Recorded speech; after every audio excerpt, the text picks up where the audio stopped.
Shalom, Bapak Ibu yang terkasih dalam Tuhan, salam sejahtera, puji Tuhan, kita bertemu lagi. Kita bisa mendengar firman Tuhan lagi.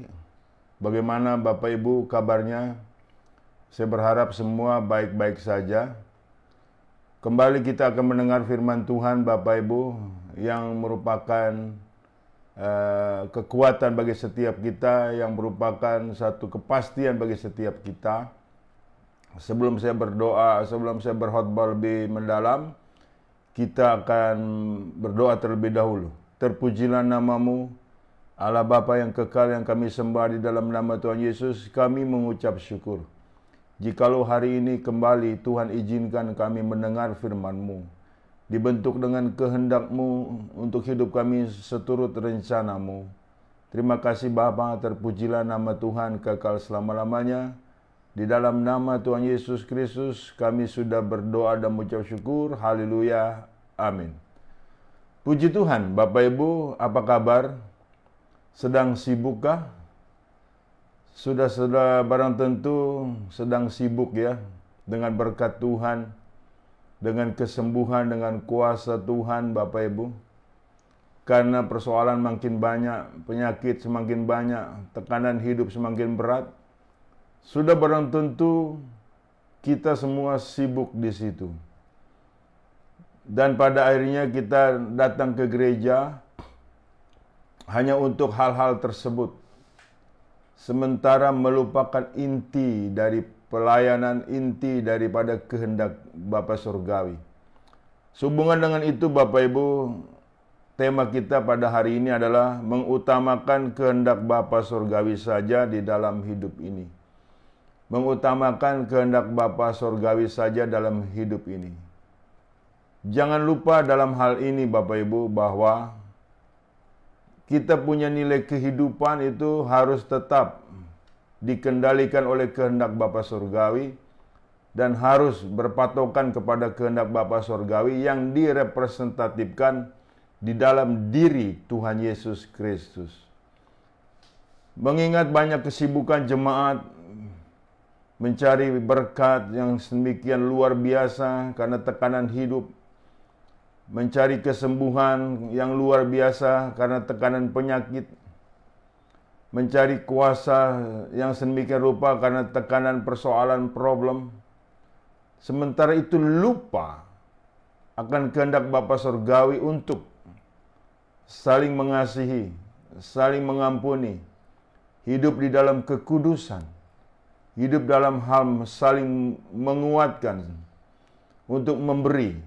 Ini lupa semua Bapak Ibu, atau sengaja dilupakan. Dan pada akhirnya kita datang beribadah hanya untuk mencari hal-hal duniawi. Sementara soal mengampuni tidak bisa, tidak mampu, tidak mau, diabaikan, dilalaikan, dan dilupakan. Begitu pula soal hidup dalam kekudusan tidak lagi ditekankan di situ. Tidak lagi hidup dalam kekudusan diabaikan. Kemudian tidak lagi untuk saling mengasihi satu sama lain. Melakukan nilai kekejaman, kejahatan. Kalau hal tersebut dilakukan oleh orang-orang duniawi, maklum. Tetapi ini banyak dilakukan oleh orang-orang Kristen Bapak Ibu. Ini sangat berbahaya bagi kelanjutan iman setiap kita. Jikalau kita pada akhirnya kehilangan, terputus hubungan dengan Tuhan. Kehilangan nilai-nilai apa yang Tuhan kehendaki. Jangan sampai terjadi dalam hidup kita seperti itu Bapak Ibu. Iya kan? Sehingga yang dikejar-kejar bicara kuasa Tuhan, kesembuhan Tuhan, berkat Tuhan. Sehingga melupakan inti daripada nilai-nilai yang fundamentalis dari nilai-nilai kekristenan. Yang tadi saya sebutkan, tidak mau mengampuni, tidak bisa mengampuni. Ya, dan mengabaikan nilai-nilai pengampunan dan saling mengasihi. Ini bakal bisa kita terhilang loh Bapak Ibu. Apa yang penjelasan dari saya ini, itu saya ambil dari satu perikop. Satu perikop yang mungkin Bapak Ibu akan mencengangkan, akan membuat kita sepertinya tidak percaya Bapak Ibu. Sehingga pada akhirnya kita mudah terombang-ambing dengan hal-hal yang namanya kesembuhan, yang namanya berkat, yang namanya mujizat. Padahal iblis juga bisa melakukan hal tersebut. Hati-hati, kita tidak lagi dalam kepekaan Bapak Ibu. Sehingga yang kita ikuti, yang kita taati adalah bukan daripada kehendak Bapa Surgawi. Ini peringatan keras bagi setiap kita sebagai orang Kristen, sebagai orang percaya. Jangan sementara kita tertipu oleh iblis yang menyamar sebagai malaikat terang. Jangan sampai terjadi seperti itu Bapak Ibu. Perikopnya adalah, saya bacakan secara lengkap, nanti saya bagi 3. Yang pertama adalah Matius 7 ayat 15 sampai 23, ayat pembuka. Waspadalah terhadap nabi-nabi palsu yang datang kepadamu dengan menyamar seperti domba. Tetapi sesungguhnya mereka adalah serigala yang buas. Dari buahnya lah kamu akan mengenal mereka. Dapatkah orang memetik buah anggur dari semak duri, atau buah ara dari rumput duri? Demikianlah setiap pohon yang baik menghasilkan buah yang baik, sedang pohon yang tidak baik menghasilkan buah yang tidak baik. Tidak mungkin pohon yang baik itu menghasilkan buah yang tidak baik, ataupun pohon yang tidak baik itu menghasilkan buah yang baik. Dan setiap pohon yang tidak menghasilkan buah yang baik pasti ditebang dan dibuang ke dalam api. Jadi dari buahnya lah kamu akan mengenal mereka. Bukan setiap orang yang berseru kepadaku Tuhan, Tuhan akan masuk ke dalam kerajaan sorga, melainkan dia yang melakukan kehendak Bapakku yang di sorga. Pada hari terakhir banyak orang akan berseru kepadaku, Tuhan, Tuhan, bukankah kami bernubuat demi namamu dan mengusir setan demi namamu dan mengadakan banyak mujizat demi namamu juga? Pada waktu itulah aku akan berterus terang kepada mereka dan berkata, aku tidak pernah mengenal kamu, enyalah daripadaku kamu sekalian pembuat kejahatan. Firman ini, saudaraku, sebetulnya cukup menohok bagi setiap kita yang kecenderungan, saudaraku, tidak memeriksa ajaran siapa yang diajarkan untuk kita dengar, untuk kita mendapatkannya. Yang penting ada kesembuhan, yang penting ada mujizat, yang penting ada nubuatan. Dan bagi saya pribadi sebagai pendeta pun juga, kalau tidak waspada, saudaraku, itu akan berbahaya bagi keimanan kehidupan saya. Firman ini, saudaraku, berkata keras dalam bentuk peringatan bagi setiap kita. Jangan sampai kita sibuk mencari kesembuhan, sibuk mencari berkat, sibuk mencari popularitas, sementara kita sudah meninggalkan asas-asas yang mendasar dari kekristenan. Tidak mampu mengampuni, tidak mampu mengasihi, tidak mampu hidup dalam kekudusan. Banyak terjadi orang Kristen semacam itu. Mereka disembuhkan tanpa bisa mengampuni. Saya curiga itu kesembuhan bukan dari Tuhan, sehingga diobral saja sedemikian rupa. Sehingga pada akhirnya Bapak Ibu, kita tidak ada kepekaan. Yang penting aku sembuh, yang penting aku diberkati. Siapa yang menyembuhkan kamu? Siapa yang memberkati kamu? Ini penting loh Bapak Ibu. Ini firman, berdasarkan firman Tuhan satu perikop ini yang saya kupas. Kenapa demikian Bapak Ibu? Kenapa demikian sampai terjadi? Ya, mengingat, saudaraku, kita membutuhkan kesembuhan. Kita membutuhkan berkat. Kita membutuhkan nilai-nilai popularitas. Itu nilai-nilai zaman sekarang, Bapak Ibu. Sementara nilai-nilai yang Tuhan tekankan di dalam kehendak Bapa Surgawi, itu diabaikan, Bapak Ibu. Saya banyak menyaksikan orang Kristen, saudaraku, masih ada dendam. Tapi dia nggak pikirkan. Bagaimana cara mengampuni, dia tidak tahu. Bahkan dianggap itu tidak apa-apa. Yang penting dia kejar beribadah adalah untuk berkat. untuk kesembuhan. Bagaimana nasibnya ke depan? Mana bisa seperti itu? Sementara asas-asas utama ditinggalkan. Sangat mengerikan kalau banyak orang Kristen semacam ini. Bukankah pada akhirnya akan mendapatkan penolakan dari Tuhan Yesus? Yang pertama, saudaraku, kita perlu menyadari adanya pemalsuan. Di dalam Matius 7 ayat 15 sampai 20, waspadalah terhadap nabi-nabi palsu yang datang kepadamu dengan menyamar seperti domba. Tetapi sesungguhnya mereka adalah serigala yang buas. Dari buahnya lah kamu akan mengenal mereka. Dapatkah orang memetik buah anggur dari semak duri atau buah ara dari rumput duri? Demikianlah setiap pohon yang baik menghasilkan buah yang baik, sedangkan pohon yang tidak baik menghasilkan buah yang tidak baik. Tidak mungkin pohon yang baik itu menghasilkan buah yang tidak baik, atau pohon yang tidak baik itu menghasilkan buah yang baik. Dan setiap pohon yang tidak menghasilkan buah yang baik pasti ditebang dan dibuang ke dalam api. Jadi dari buahnya lah kamu akan mengenal mereka. Pemalsuan, Bapak Ibu, itu banyak terjadi. Nabi palsu banyak terjadi atas setiap di tengah-tengah kita. Mereka menawarkan kesembuhan yang begitu luar biasa. Mereka menawarkan kuasa ilahi seolah-olah tanda kutip begitu luar biasa. Sementara kita di situ kepicut. Di situ kita merasa tertarik. Sementara mereka tidak mengajarkan bagaimana untuk hidup mengampuni. Dan si pengajar itu sendiri, si pendeta itu sendiri, hidup masih dalam kenajisan. Hidup masih dalam dendam. Bagaimana Bapak Ibu? Kita mesti di sini peka.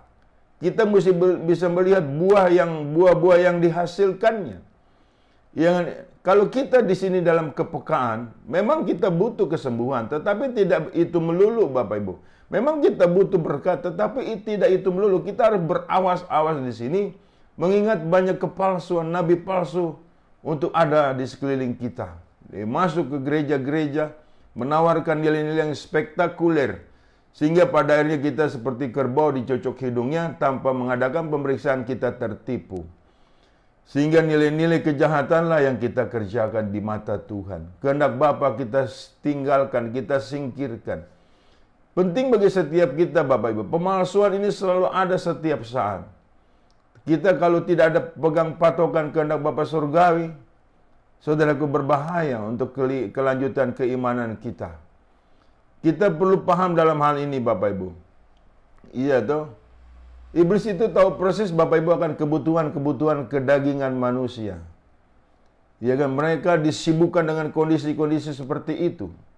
Mereka disibukkan mencari kuasa, mencari kesembuhan, ya, mencari berkat, sementara dirinya dibiarkan untuk larut dalam hal itu, dan dirinya membiarkan untuk hal-hal pengajaran dari kebenaran firman Tuhan.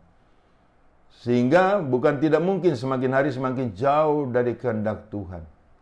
Yesaya 30 ayat 1, mereka masuk dalam sebuah persekutuan bukan dorongan dari rohku. Makanya dosa mereka semakin bertambah-tambah. Motivasinya bukan untuk mempermuliakan Tuhan, menjadi alat kemuliaan Tuhan, menjadi saksi Tuhan, menjadi pelaku firman Tuhan. Motivasinya adalah untuk kepuasan diri sendiri yang tidak pernah ada cukupnya. Alangkah berbahayanya jikalau gereja semacam ini. Alangkah celakanya jikalau pembicara melakukan nilai-nilai tersebut. Itu iblis yang menyamar sebagai malaikat terang. Perlu kita pahami, Bapak Ibu. Jadi mulai saat ini, Bapak Ibu, jikalau engkau belum bisa mengampuni, itulah inti kehidupanmu, inti keimanan kita. Kasihilah Tuhan Allahmu dengan segenap hatimu, dengan segenap jiwamu, dengan segenap akal bunimu, dengan segenap kekuatanmu. Dan kasihilah sesamamu seperti engkau mengasihi dirimu sendiri. Itu yang harus Bapak Ibu terus koreksi. Jikalau Bapak Ibu belum bisa bertobat, itulah sebetulnya inti daripada nilai yang Tuhan mau untuk engkau bertobat. Iya kan? Kesampingkan nilai kesembuhan, kesampingkan nilai berkat, kesampingkan nilai mujizat. Kita utamakan untuk bertobat, hidup di dalam kebenaran Tuhan. Carilah lebih dulu kerajaan Allah beserta kebenarannya. Itu inti kehidupan kehendak Bapa surgawi, Bapak Ibu. Semua direpresentatifkan di dalam Yesus Kristus, Bapak Ibu. Kalau kita berlawanan dengan kehendak Bapa Surgawi, itu diperlakukan sebagai nilai-nilai yang jahat. Kalau Bapak Ibu tidak bisa hidup dalam kekudusan, kalau masih hidup dalam kenajisan, percuma lah mendapat kesembuhan. Jangan-jangan kesembuhan dan berkat itu bukan dari Kristus Yesus. Iya toh? Saya bilang sekali lagi, iblis juga bisa memberikan berkat, memberikan kesembuhan. Saudara, seringkali itu yang saya dapatkan di banyak jemaat. Satu kali Bapak Ibu ada seorang bapak stroke. Iya kan? Kemudian sebelum saya mendoakannya, saya suruh duduk dulu karena altar call terlalu banyak yang maju. Saya pikir setelah ibadah selesai, itu altar call selesai, baru bapak itu saya doakan. Tetapi saudaraku, sebelumnya dikasih laporan sama istrinya ternyata, bahwa suaminya sebelum stroke sering tempeleng si istri. Apakah itu bukan kejahatan? Siapa yang tegur orang ini? Kalau bukan hamba Tuhan yang benar. Kalau bukan kita-kita sebagai pribadi yang takut akan Tuhan. Saya kaget sekali mendapat informasi dari istrinya sedemikian rupa. Makanya tatkala saya turun dari mimbar, saya samperin bapak itu. Bapak sering pukul istri ya. Dia marah Bapak Ibu kepada istrinya. Untung stroke. Coba kalau tidak stroke, pasti ditempeleng lagi sang istri. Saya bilang dengan tegas, seharusnya Bapak membutuhkan bukan kesembuhan. Seharusnya Bapak membutuhkan pertobatan. Banyak orang Kristen soal pertobatannya, mereka tidak gubris. Pokoknya saya sembuh, saya sembuh, saya sembuh. Bahkan kesembuhan dan berkat itu sebagai barter kepada Tuhan Yesus. Saudara, ini namanya mempermainkan pribadi Tuhan. Kesembuhan itu bagian daripada nilai-nilai kuasa Tuhan. Tetapi bukan itu inti dalam kekristenan kita. Inti dalam kekristenan kita adalah mengampuni, bertobat Bapak Ibu. Hidup dalam kekudusan. Ingat baik itu. Jangan kita hidup sudah jauh daripada jalan-jalan kebenaran dari Tuhan kita Yesus Kristus dalam kehendak Bapa Surgawi. Akhirnya Bapak itu terdiam Bapak Ibu. Bapak sesungguhnya membutuhkan nilai pertobatan Pak, saya bilang. Bukan kesembuhan. Kesembuhan juga bakal apa? Kalau Bapak sembuh tempeleng istri lagi. Bukankah semakin jahat? Bukankah semakin buas, semakin kejam? Nah seringkali Bapak Ibu, seseorang katanya bertobat, tetapi sebetulnya bukan bertobat. Iya, nah. Seperti ada satu nilai cerita, sepertinya dia bangga. Puji Tuhan Pak Pendeta, saya tidak berjudi lagi. Wah, saya bilang bagus dong. Saya tanya alasannya. Mengapa Bapak tidak berjudi lagi? Ya, saya sudah habis-habisan Pak Pendeta, sudah nggak ada lagi yang dijual. Itu bukan bertobat Bapak Ibu. Karena sudah habis hartamu. Makanya nggak berjudi lagi. Coba kalau dapat harta, berjudi lagi. Nah, yang begini-begini siapa yang tegur Bapak Ibu? Saya berani tegur, itu salah. Saya bilang Bapak itu bukan bertobat sebetulnya. Iya toh? Bapak itu harusnya berobat. Kenapa begitu dia bilang? Kalau Bapak ada duit lagi, ada uang lagi, pasti berjudi lagi. Nah inilah saudaraku yang terjadi. Ada lagi, Pak Pendeta, saya dulu suka berantem. Saya nggak mau kalah dengan orang lain. Saya sering pukul-pukulan. Sekarang saya sudah tidak lagi Pak Pendeta. Saya sudah bertobat. Mengapa Anda tidak lagi pukul-pukulan? Ya saya sudah habis tenaga, sudah berumur. Ya bertobatlah Pak Pendeta. Itu sesungguhnya bukan bertobat. Kalau bertobat berbalik 180 derajat. Engkau itu belum berbalik, belum bertobat Bapak Ibu. Nah ini nilai-nilai kepalsuan. Siapa yang mengajar nilai-nilai kebenaran dalam hal peristiwa tersebut? Kalau bukan kebenaran firman Tuhan yang disampaikan hamba Tuhan. Sementara hamba Tuhan demi untuk dengan banyak jemaat ditawarkanlah nilai-nilai kesembuhan, ditawarkanlah nilai-nilai berkat. Saudara, hidup semakin susah. pasti kecenderungan untuk berkat, kecenderungan untuk kesembuhan, penyakit makin banyak. Itu tinggi ratingnya Bapak Ibu. Tetapi di sini kita harus waspada. Dari Tuhan Yesus kah itu? Dari kehendak Bapa Surgawi kah itu? Lihat dari buahnya. Apakah orang tersebut, ya kan, hidupnya dalam kekudusan, hidupnya di dalam hal untuk saling mengampuni. Kalau tidak, Bapak Ibu, abaikan hal tersebut. Kita jangan mentang-mentang membutuhkan berkat, membutuhkan kesembuhan, sementara kita hantam kromo. Kita pada akhirnya tidak menyadari bahwa itu bukan dari Tuhan Yesus Kristus dengan kehendak Bapa Surgawi. Kemudian yang kedua, saudaraku, ada penyimpangan. Matius 7 ayat 21-nya. Bukan setiap orang yang berseru kepadaku, Tuhan, Tuhan akan masuk ke dalam kerajaan surga, melainkan dia yang melakukan kehendak Bapakku yang di surga. Banyak orang Kristen yang berseru-seru kepada Tuhan, kepada Yesus Kristus, tetapi hatinya menjauh daripada Tuhan. Hatinya tidak melakukan kehendak Bapa Surgawi. Hatinya tidak lemah lembut. Hatinya tidak di dalam kekudusan, tetapi di dalam kenajisan. Percuma, saudara, Tuhan Yesus tidak gila hormat. Iya kan? Sementara begitu luar biasa di gereja berseru kepada Yesus Tuhan. Ternyata di luar gereja, Bapak Ibu, jahatnya minta ampun. Najisnya minta ampun, Bapak Ibu. Apa ini dibenarkan? Apa Bapa Surgawi tidak tahu dalam hal tersebut? Sehingga nama Tuhan Yesus hanya sebagai permainan kata-kata, lip service. Apakah itu bukan kejahatan? Apakah itu bukan menghina nama Tuhan? Padahal firman Tuhan jelas mengatakan, jangan kau sebut nama Tuhan dengan sia-sia. Berapa banyak, betapa lemesnya orang Kristen menyebut Yesus Tuhan, Tuhan. Mengusir setan sebut nama Yesus Tuhan, tetapi di hatinya ada iri dengki. Ada iri dengki. Saudaraku, sangat mengerikan. Dan padahal begitu jebret dia kena penyakit yang belum sembuh-sembuh, dia menghujat Tuhan. Di mana sekian tahun engkau memuji Tuhan, katanya, tanda kutip. Sementara sakit belum sembuh, hidup dalam penderitaan, hidup dalam kemiskinan, murtad, menghujat Tuhan. Nah itu buktinya Bapak Ibu. Semua diuji dan teruji dengan waktu berjalan. Saudara, iman tidak bisa dibentuk secara mendadak. Dari awal kita step by step. Berproses demikian rupa dengan setia. Dengan pengajaran yang dari kebenaran Bapa Surgawi di dalam Tuhan Yesus Kristus. Sehingga akhirnya apapun yang terjadi dalam diri kita tidak membuat kita goyah. Walaupun kita dijahati, kita tidak balik menjahati.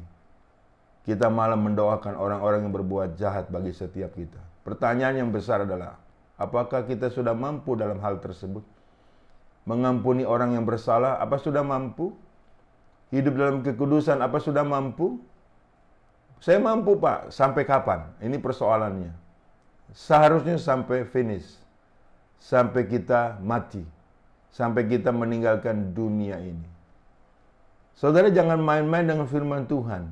Jangan Anda dan kita berlindung dalam anugerah, sementara mengesampingkan tanggung jawab kita sebagai saksi Kristus yang dalam kehendak Bapa Surgawi untuk kita menjadi garam dan menjadi terang. Mulai saat ini kita harus menyadari, Bapak Ibu, apakah kita sudah menyimpang? Jangan-jangan kita sudah menyimpang terlalu jauh dari jalan-jalan Tuhan. Harus balik lagi mumpung masih ada waktu. Tatkala kita sudah mati, Bapak Ibu, tidak ada lagi pertobatan. Ini sangat mengerikan. Kita di dalam kekekalan di neraka. Jangan sampai terjadi atas setiap kita. Perlu dicamkan baik-baik, Bapak Ibu. Hidup di muka bumi ini sebentar. Mari kita introspeksi dengan firman Tuhan di Matius 7 ayat 15 sampai 23 ini. Supaya kita mengenal kehendak Bapa yang sebenarnya di dalam Tuhan Yesus Kristus. Maunya apa? Bukan kita bawa karep kita, Bapak Ibu. Sehingga saudaraku, kita meninggalkan kesetiaan kepada Tuhan kita Yesus Kristus. Jikalau Bapak Ibu, perhatikan baik-baik, jikalau Bapak Ibu belum bisa mengampuni, jikalau Bapak Ibu belum bisa hidup kudus, itu warning, satu peringatan keras dari firman Tuhan. Walaupun engkau beribadah rajin, saudaraku, itu akan sia-sia. Itu namanya penyimpangan. Hati-hati ya Bapak Ibu. Walaupun engkau melayani di gereja begitu luar biasa, mungkin menjadi song leader, tapi kalau dirimu dalam kenajisan, Tuhan tidak berkenan. Itu tidak berbau harum, nyanyian pujian yang kau naikkan, tetapi berbau bangkai, berbau busuk di hadapan Tuhan. Hati-hati dalam setiap kita. Saya percaya firman Tuhan ini tidak kembali dengan sia-sia. Dan akhirnya bagaimana Bapak Ibu? Yang ketiga, penolakan. Matius 7 ayat 22 sampai 23. Pada hari terakhir, banyak orang akan berseru kepadaku, Tuhan, Tuhan, bukankah kami bernubuat demi namamu, dan mengusir setan demi namamu, dan mengadakan banyak mujizat demi namamu juga? Pada waktu itulah aku akan terus terang kepada mereka dan berkata, aku tidak pernah mengenal kamu, enyalah daripadaku kamu sekalian pembuat kejahatan. Sangat ironis bila ini terjadi bagi setiap kita. Disinilah akan terjadi keretak gigi yang kita tidak duga. Makanya hari ini saya sampaikan kabar baik ini. Bapak Ibu suka atau tidak suka terserah. Sebab firman ini harus saya sampaikan. Ini yang ditaruh di hati saya untuk saya sampaikan. Ingat baik, ada pemalsuan, ada penyimpangan, ada penolakan. Menurut perikop di Matius 7 ayat 15 sampai 23. Mari kita kembali kepada dasar-dasar kekristenan untuk saling mengampuni. Jangan melawan kejahatan dengan kejahatan. Untuk hidup kudus, sebab tanpa kekudusan orang tidak bisa melihat Tuhan. Sefasih apapun kalian untuk mengupas teologi, tanpa kekudusan itu bullshit semua, sampah, tidak ada gunanya. Saya ngomong pahit di depan lebih bagus. Ketimbang tidak ada peringatan ini, saya juga bersalah. Jangan sementara saya menginjil, saya sendiri ditolak. Itu nilai yang kebenaran Bapak Ibu. Jangan kita tidak bisa mengasihi, kejam atas sesama kita. Tetapi rajin ke gereja sebagai pelayan Tuhan. Ya kan, hidup tidak bisa memberi, pelit, medit, kikir, kodet. Yang akhirnya bukan nama Tuhan dipermuliakan. Nama setan yang dipermuliakan. Menjadi batu sandungan, bukan menjadi batu penjuru. Saya percaya firman Tuhan ini tidak pernah kembali dengan sia-sia. Demikian Bapak Ibu, saya berdoa. Terpujilah namamu Bapa Surgawi dalam nama Tuhan Yesus. Kami sudah bersyukur dan mengucap syukur, selalu mengucap syukur atas firman-Mu yang memberikan kami peringatan secara keras bahwa kami hanya untuk hidup sesuai dengan apa yang kehendak Bapa di dalam Tuhan Yesus Kristus. Untuk hidup saling mengampuni, saling mengasihi, untuk hidup di dalam kekudusan. Tanpa kekudusan kami tidak bisa melihat Tuhan. Dan bersama dengan Tuhan kami cakap menanggung segala perkara. Berkati Tuhan jemaat-Mu dimanapun mereka berada. Jangan biarkan mereka terhilang. Di dalam nama Tuhan Yesus kami sudah berdoa ucap syukur. Haleluya. Amin. Bapak Ibu yang dikasihi Tuhan, terimalah berkat dari Allah Bapa. Di dalam cinta kasih Tuhan kita Yesus Kristus, di dalam persekutuan dengan Roh Kudus-Nya yang selalu menyertai kita. Mulai dari saat ini sampai Maranatha, Tuhan datang kali yang kedua menjemput kita dalam kemuliaannya, dan kita pun layak menerima kemuliaan Tuhan dari kekal sampai kekal. Shalom. Haleluya.